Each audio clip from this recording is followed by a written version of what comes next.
Well, we're straight up, I think, at 1 o'clock. And while there are still a few people jumping in on our session, we might as well get going.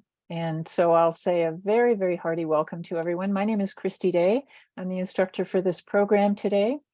And I know we have people, as you see, coming in from all across the continent, it turns out, many from different parts of Canada, and welcome to Texas as well. So please let us know if you haven't already seen that. Again, I know we have a number of people are coming in. So we have a large group, and I actually have 2 monitors going now. So you'll see me look up every once in a while, because we're going to definitely interact with everyone. I think it would be wise to start a presentation that would help keep me on track and to share information with you. We're going to do it that way. So let me start that up right now. And then I'll introduce myself a little better in just a moment. So as a reminder, if you are just stepping into the meeting right now, 2 things you should know. Number 1, please type into the chat system where you're coming in from. That would be great to know.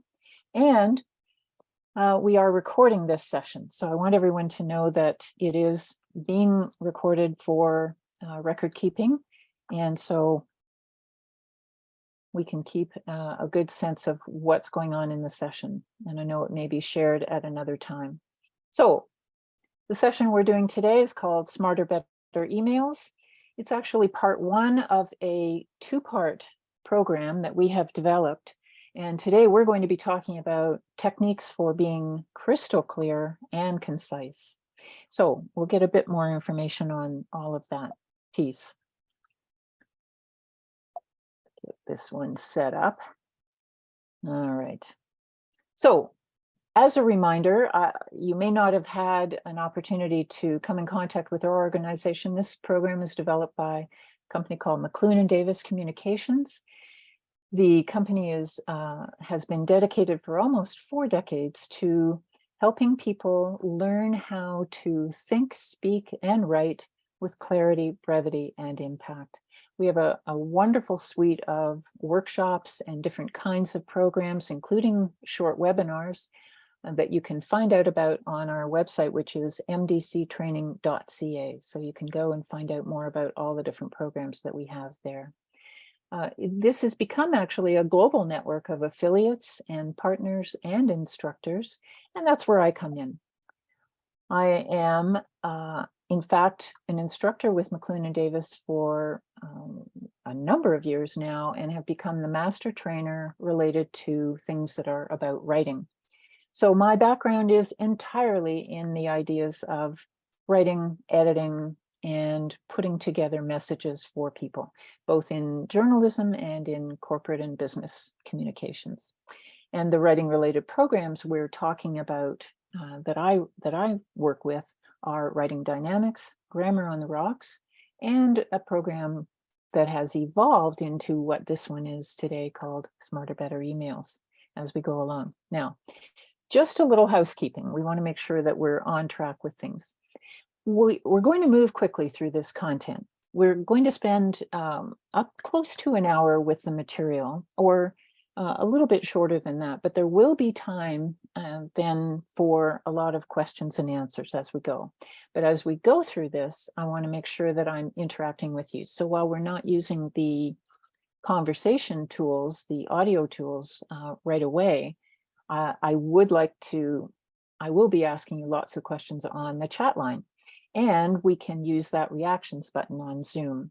I imagine most people have used the Zoom systems now, so you're familiar with the menu bar, and of course, we can use those reaction signs. In fact, why don't we get a little practice with that? Could everybody find the reaction button, please, and just give me any kind of reaction sign you'd like to. It can be celebration, laughing, thumbs up, brilliant. Fantastic. All right, good. So I'll ask you questions about that sort of thing, and you can indicate that way as you like as we go along.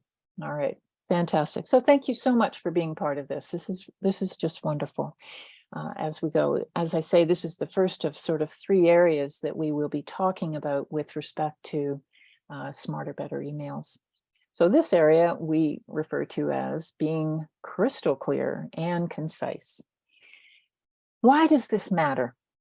Well, of course, we're just going to set the stage here to understand what it is we're trying to do, but recognizing that emails have become really the mainstream form of communication, or at least one of the mainstream forms of communication that we have all used. And what would we have done through a pandemic without the ability to communicate through email? We use emails to inform people, to advise them, share information that is important to getting business done, to get different kinds of results. So think about the different ways that you get results in your business. Are you selling or promoting an idea, a product, yourself in some way? Are you seeking approval for a project, a task, a process that you're going through? Are you trying to generate participation, involvement, and action? And there may be other reasons that you do that. So you'll see how that becomes an important message in my world, certainly, about getting results. We also want to say time has changed over the last 3 years, but it's very precious for all of us. So can we reduce the amount of time that's wasted by gaps, confusion, things that aren't coming clear to people, and all the time that it takes to straighten out things that are not clear? So that's key. We want to say, how do we do that? Plus, it's important to recognize that we know there are other ways people communicate with each other besides conventional email, and that could be instant messaging. I think I'd like you to think about how the ideas we're going to talk about today can actually apply to the different forms of communication that you use. So I'll be asking you questions about that as we go along. All right, so what are some of the challenges? Why is it not the easiest thing to be clear and concise in business writing?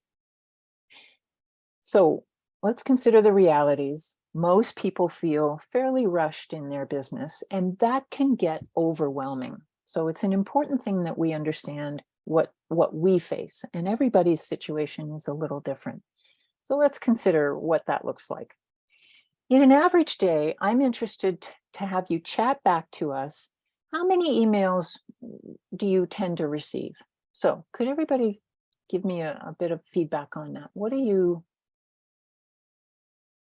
find your average day has? All right, so I'm going to keep my eye on this piece, because this is important that we keep up. And we've got lots and lots of people on our call today. So what are you doing? All right, 50-ish, 20, 50 to 100 emails a day. All right, so we see quite a bit of different, if you're looking at the chat lines. Michael gets 150 to 200 emails a day. Oh my goodness. Justine, okay, so sorry. 30, 20, all right, more than 200. Okay. See, wow, 100. That's remarkable when you think about what that means. Yes, it's how we do business with one another, but that's tough as we go. Can I just do a process check here? Ibrahim, have I lost my PowerPoint? Yes, it does look like there's an error message coming up. Okay, my apologies, everyone. Just give me one moment. I'm going to do this. We just have to do it in 2 steps. So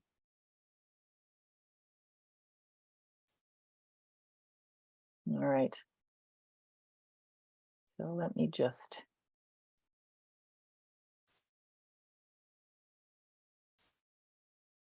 Okay, and I'm not sure why. So one moment. Let me unshare this. Okay. it's going to take me just a moment to troubleshoot this one. But the other question that I was asking on my screen was, how many emails do you receive? So it might be a different number than that. So let me just get my little system going here. I just have to.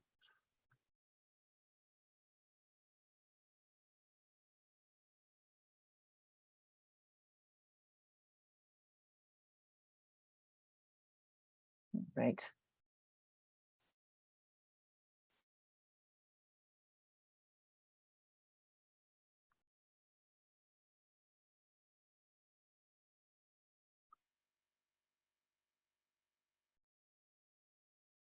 Okay, sorry, folks, just 1 second. I'm just wanting to make sure that I've got my.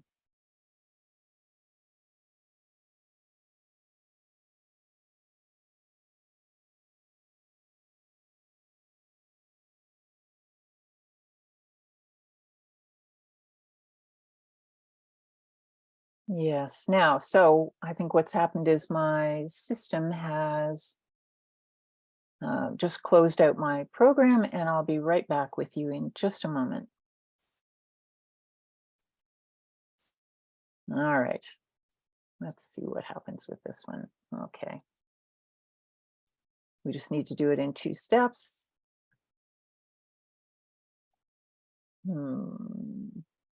Technology. I'm really interested to know how this all works for people as well. Okay, let's just see. Are we back? Yep, that looks good. Good, okay. Again, apologies for this, everyone. So I was here, I believe, and I was asking you about how many emails you send in a day. You let me know, receive in a day, and now we want to know about sending those as well. So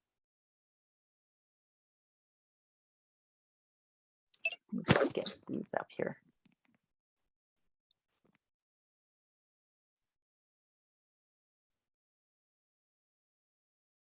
To some extent, I'm seeing that people send fewer than they receive, and that makes sense because it takes time to do that, but it's still fairly time consuming. So again, let's get back on track with this. I have another comment that I wanted to share with you.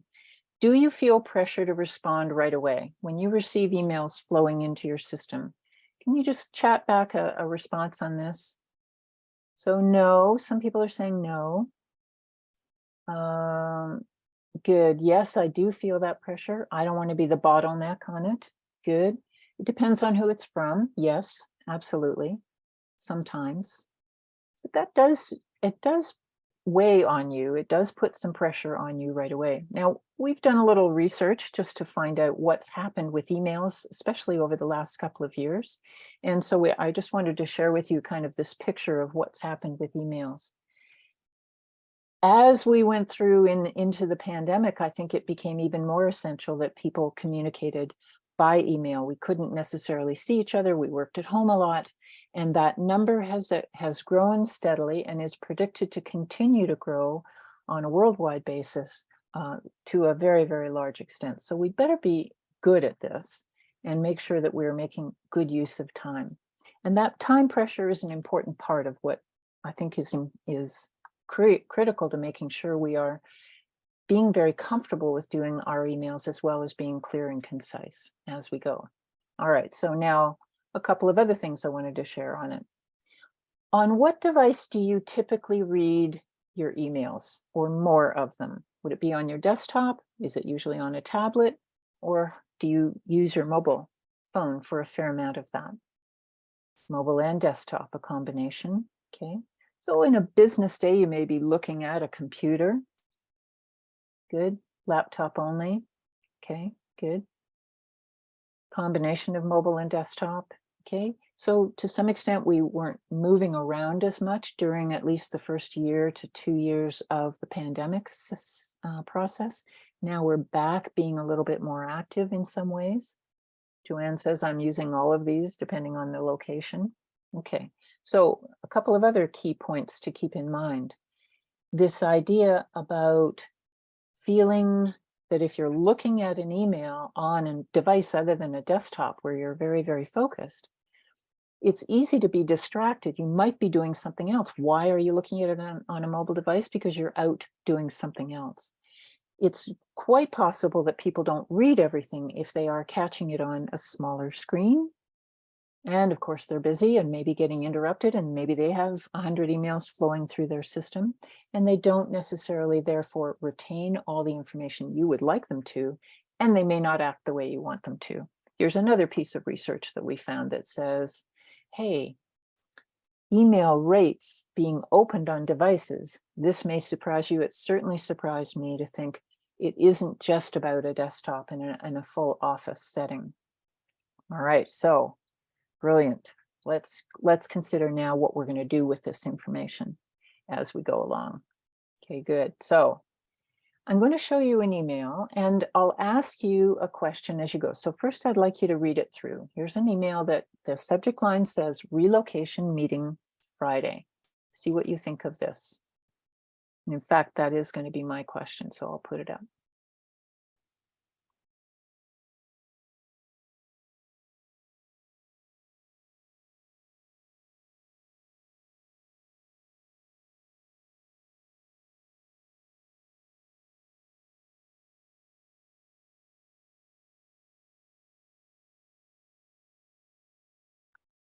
Cindy says long, confusing.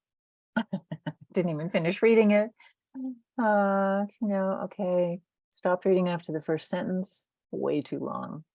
Run-on sentences. Yeah, you bet. Not broken up, so there's no visual cues in this piece. Get to the point, says Mike. Okay. Well, clearly, we worked hard to make sure that this example did not read very well. And I'm already getting kind of the answer that I wanted to, in one respect, to this idea, which is, here's a question for you. Just a little bit of a quick poll. What would you do if you received this email? Some of you have already said, and you can just chat back A, B, C, or D. Read all of it, read some of it, ignore it, or ask the sender to rewrite it. A, B, C, or D. So if you haven't already done that, what do you think?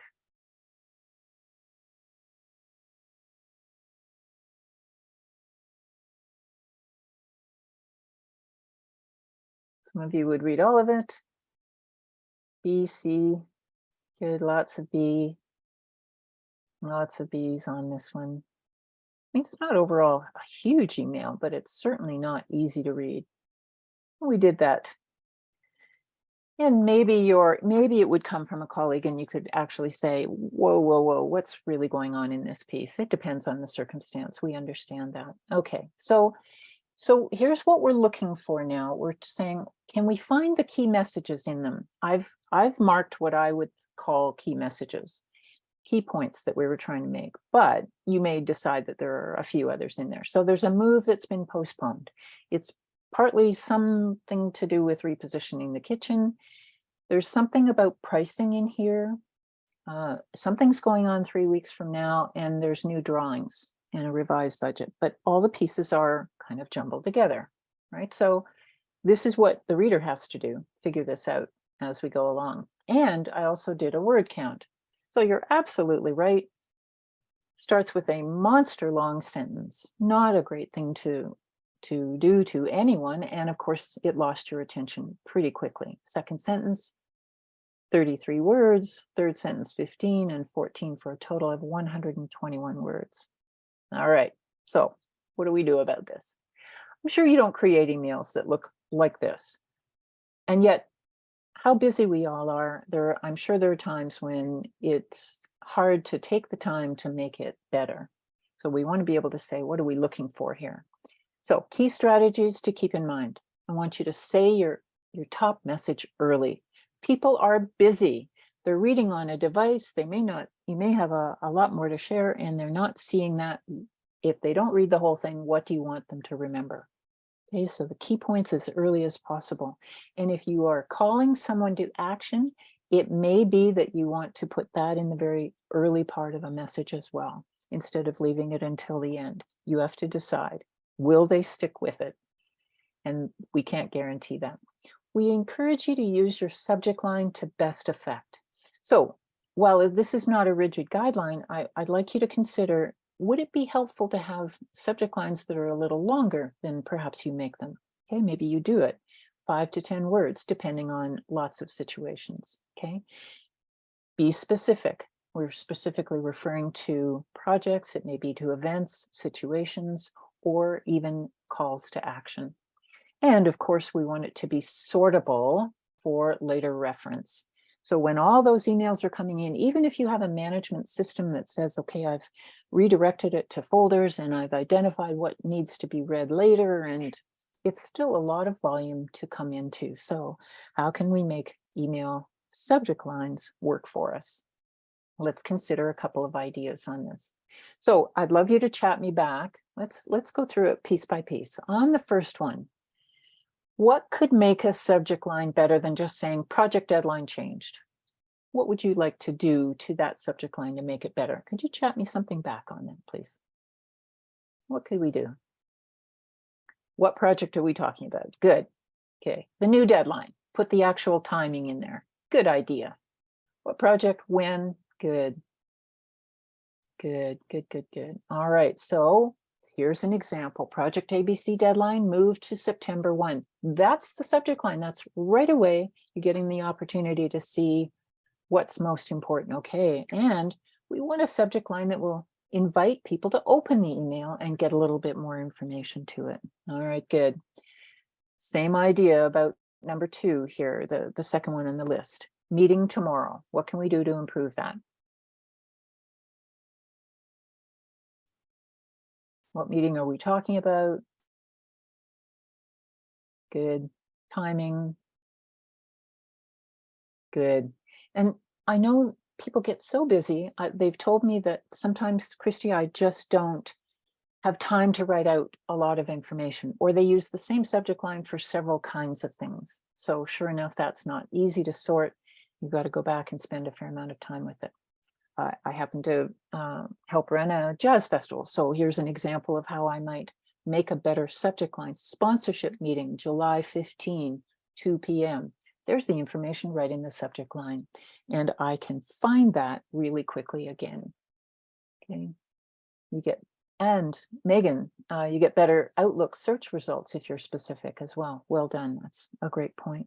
Okay, how about the next one? Jazz festival auction. We have a whole team of volunteers. It takes kind of months to put a jazz festival together. And someone sends me an email that says jazz festival auction. What should I do to that? What kinds of things might we be looking for? I know we're not giving you a scenario. What about the jazz festival? Yeah. If it's an FYI, let people know about that. Is there a call to action? Good. Good, good, good. What is it? What is it we're talking about here? Because we're going to have more than one email about that particular category. So you're absolutely right. There's the Markham Jazz Festival, the latest list of auction items. Okay, now I know I can say that on that day, here are the latest things we've already collected, and we're going to be setting it up that way. Good, all right. And volunteers needed to help. It's an okay subject line. But what else could we put into something like that? Help with what? Good. You're absolutely right, Natalie. Okay. What, where, when?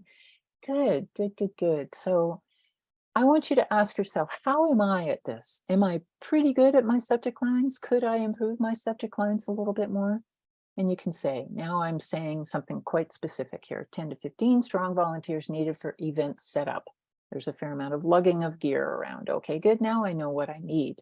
And I have a captain of my volunteers to do something like that. Good.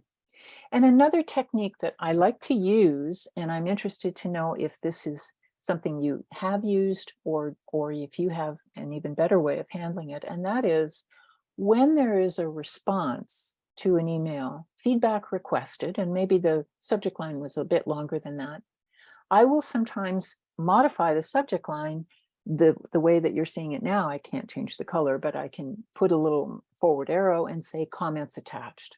Does anyone else do that? Can you chat me back? Are there ways that you would modify a subject line if you're responding to an email? Is that something that you've done before?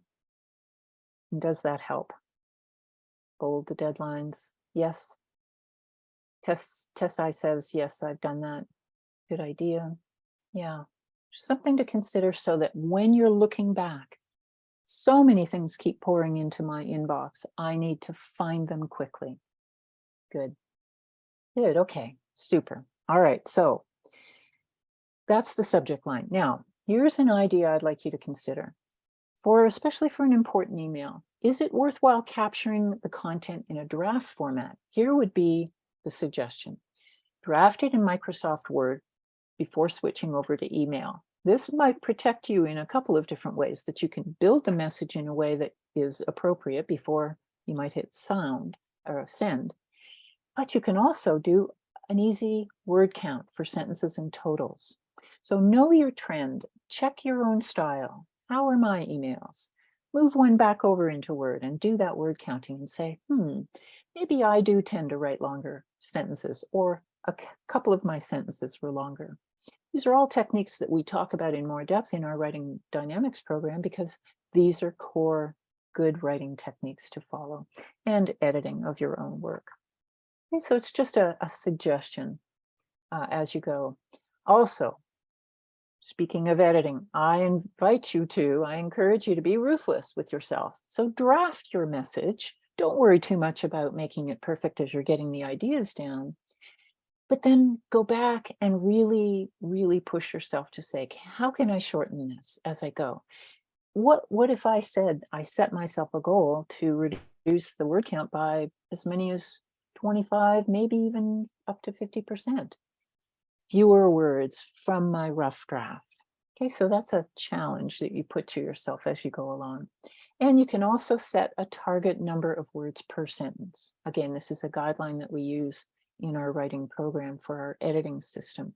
Maybe it's somewhere between 5 and 20, no more than 20 words in any one sentence. Good, it's just a mechanical thing to consider.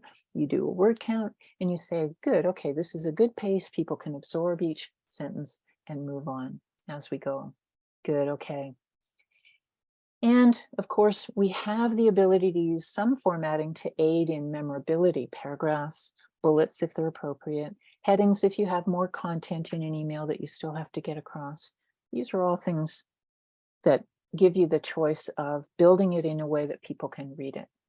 All right, so let's take a look at our paragraph that we identified before. Remember that we started out with 121 words, and our key messages were kind of sprinkled throughout that piece.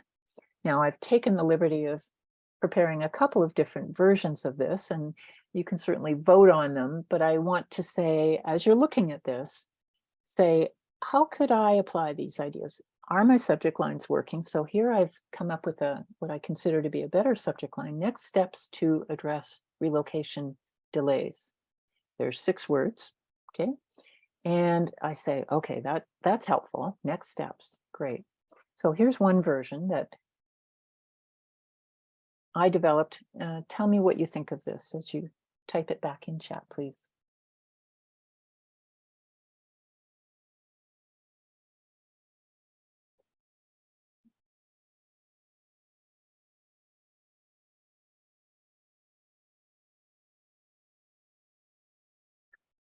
Shannon, thank you.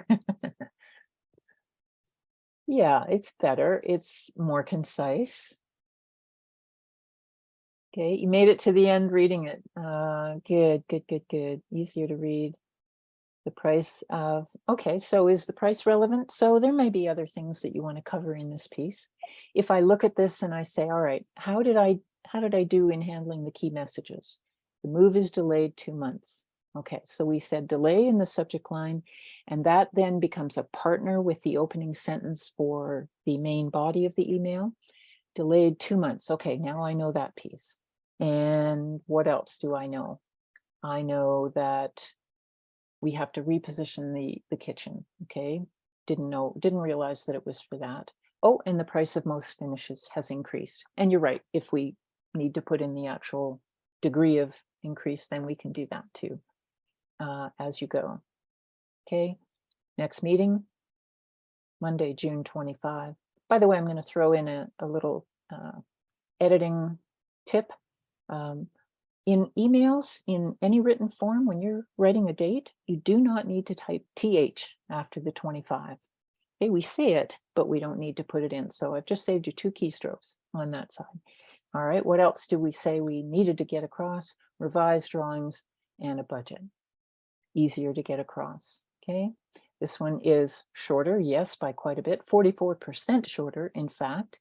And I didn't go over my goal of 20 words per sentence. So I broke it up into smaller sentences as I go. Good. Still missing the bottom line. Yes, I agree, Justine. So there are other ways that we could do that. And Say says, hey, I could still use bullet points. Well, hey, guess what I did?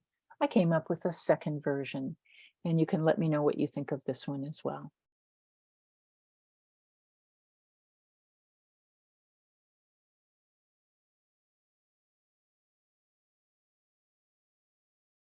So what do you think of this? Better. Tessai says, I like the second version. The bullets really zero in on good. Well done. These may be techniques that you're using already. I want you to go back and kind of look at some of your emails and say, how am I doing with this? Would it help me to be even a little sharper about what we do? So let's recap what we've been talking about. Clarity comes from understanding what key messages you want to get across and then making it so easy for people to absorb those pieces of information that it helps focus on what it is you want them to know. What do you want them to know? So clarity keeps readers focused for you, and it tends to reduce or hopefully even avoid the kind of confusion that comes up where people say, but what did you mean by that? Or what is the additional information? Maybe I should have had an exact number of the price increase in that piece, or maybe I didn't know and I have to take another email to identify those pieces of information. But think how often do you have people coming back and saying, what did you mean by that? Or maybe not responding to everything you want. In terms of brevity, the ability to hold the reader's attention comes by being as brief and clear as you can. Conciseness isn't about being short all the time. It's about providing the right amount of information without excess words. And that's where good editing comes in. The shorter and clearer you can make something without using excess words, the better you are likely to have your reader retain the information that you want them to and to act the way that you want them to. So we're talking about the idea of getting the results that you seek and using your time most effectively. I think we give away a huge amount of our time by sorting out other people's gaps and issues. And let's see what we can do proactively to make sure that we're demonstrating great techniques with this and managing our own process. So we always in our programs make sure that there are good takeaway tips. So here are a couple of things that I'd like you to know. And by the way, we will be emailing everyone a summary sheet of the information that is contained in this piece. Okay, so it's all about saying, I want you to have those good techniques that we go. So how do we enhance clarity? Make your subject lines specific and sortable. Identify your key messages and say them early. And use formatting to organize how the reader experiences the email, especially if they're out and about and using those smaller devices for it. So consider how your headings might help you. Make sure you break up your pieces in paragraphs. I never write a 1-paragraph email unless it's a simple thanks very much for the info. And I always separate my requests so that people can find them. And bullets are a great way to help for that. Be pretty strong in your own editing of your work. Consider drafting in Microsoft Word and then do a calculation of your word count and see what your trend is and see where you might say, I could sharpen that up. And it's a little easier sometimes to edit that way. But even if you do it in your email program, you still want to be a good, sharp editor of your work. see what you can do to reduce the length of a draft, get the ideas down, and then draft it. And also check your tone. Sometimes people can go the opposite way of long sentences and get so brief and so choppy that it may come across as being a little terse or annoyed. So there are times when I will use very short, brisk sentences or positive comments. Well done, great ideas. Look forward to seeing you. Can be a little bit more brief in your emails and still get the tone across that you want to as you go. So I'm hoping that all these tips have been helpful to you, and I'm interested to know, I'm going to check back in our chat line because I saw some really good ideas here. So just before I do that, though, I would like you to know that part 2 of this program is really a continuation of the same format that we're doing, which is about managing tone. Sure enough, there are some issues around that, and about structuring emails to get the kind of results you're looking for. So we have more tips that we want to provide in this program. We'll be doing this on December 14th, and it is a program you would be registering for, and it will be, of course, using more details and a little bit longer as we go. So that's something that you can do with Municipal World. I do have time now for some questions and answers, and actually, Alicia has shown the registration link in the chat line, so you're welcome to pick that up from that side as you go. And so I'm just going to look back through our chat system because I think there's some really good ones there, and we can chat. You're welcome to chat questions to us. We can certainly do our best job to answer those kinds of things. But I saw a couple of really good ideas that I thought were important to note. One of them was, here's this, okay, so consider how you would modify what I was doing as examples to do the kinds of things. Do it in a way that could be even clearer for you.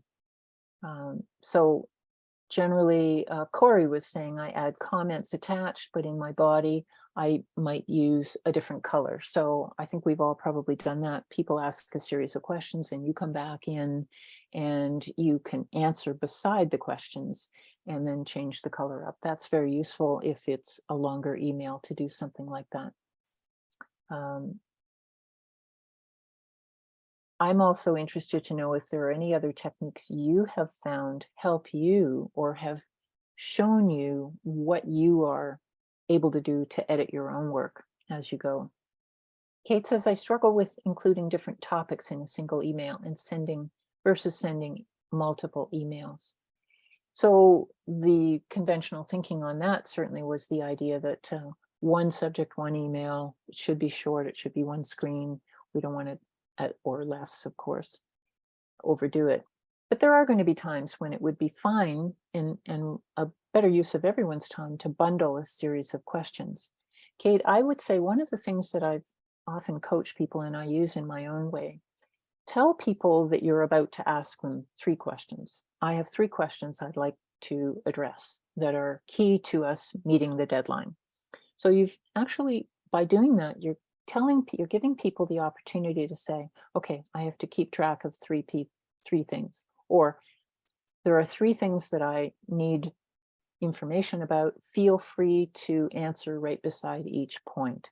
So now you're giving them the guideline that you want them to respond to each one. So you can number them and say, you've told them they're 3, now they're numbered as 3.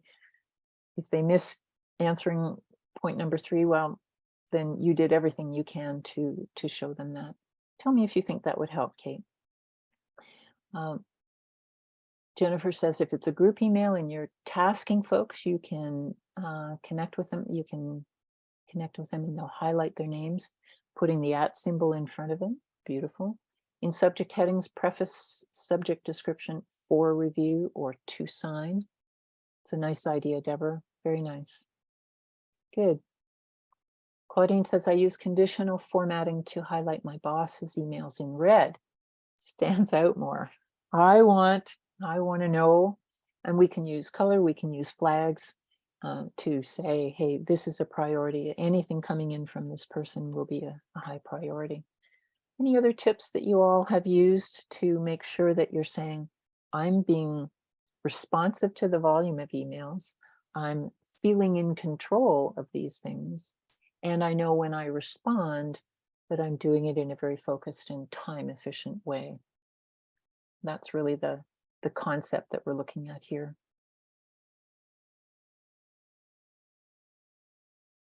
So Alicia says, I saw in the chat modifying the subject line by adding text to the end will maintain the thread. Yes, for sure. Confidential, using the words confidential. Most people will read it then. That's kind of, yes, I'm bringing you into my confidence. I like that idea. Karen says, I struggle with sending the same info to different groups. That should be kept separate. Basic email is similar, but there are different focus for each. This can be time consuming. It's true, Karen, you're right. And it takes a lot of concentration to make sure that you're saying the right thing to the right person. This may be something that would help by starting the message in Microsoft Word and then being able to build that, identifying what the differences are for the different groups. So it's up to you how you want to do this. Of course, when we copy and paste into something and saying, am I getting the right message to the right individuals? One of the techniques that we talk about in managing tone is to not put any name in the send or the to line, so that it cannot go out to anyone until you're 100% sure it's the right thing. So you create a series of drafts, modify the drafts, and then when you've had a chance to check them all side by side, and then you add the recipient's name to it. Good. Cindy says, even if I can't respond fully, I respond as soon as possible. To say that, try not to break email chains. Up to the point, there are times when I will go back down to the bottom of the chain and actually get rid of things that are no longer needed.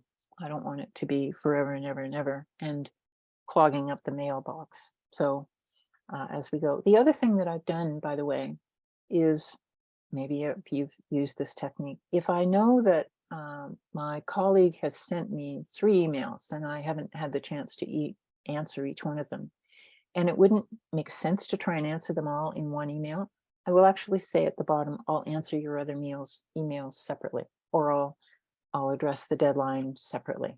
And then boom, I send that one and immediately I can respond to the second email. That way that information stays discreet and it doesn't cross over and say, well, I put the answer in the other email, but the subject line doesn't relate to the second answer that I gave. Right, so sometimes you want to keep the information separate. I hope this is helping. I've also learned to say no. I've learned today, Alicia, oh, no TH needed in writing the dates. Okay, good. So everyone, we had actually set aside about 45 minutes for this program. I'm happy to stay on longer because I love talking about these things. If your time limit is up, then thank you so much for participating. We very, very much appreciate it. And again, if you want to register for the second portion of this seminar, wonderful. Thank you. It'll be great to see everyone. And of course, you're welcome to go to McLuhan Davies's website and find out more about our program. So thank you. Appreciate it. Take care, everyone.